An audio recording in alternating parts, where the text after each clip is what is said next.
قل أعوذ برب الفلق. بصوا، يعني أنا كل يوم بنام في أوضتي.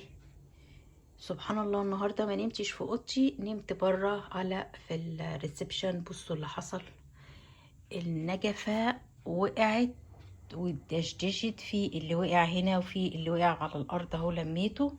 بصوا سبحان الله، العين صابتني ورب العرش نجاني. بصوا، سبحانك يا رب. يعني دي لو كانت وقعت كانت اكيد يا كسرت رجلي يا كانت عملت لي اي مشكلة. بصوا، بصوا نازلة عاملة ازاي.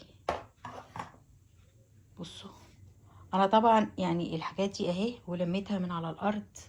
يعني يا ريت الناس اللي بتحسدنا تسيبنا في حالنا. بصوا سبحان الله اهو، هي دي نجفة اوضتي.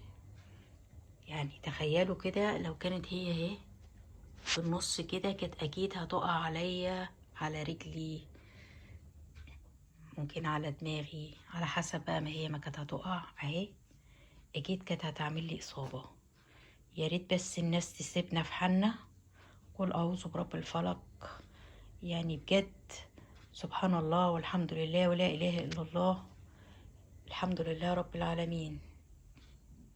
يعني الوحيدة اللي ما حصلهاش حاجة سبحان الله، هي حاجة واحدة بس، انما الباقي والله كله نزل يتدشتش. بصوا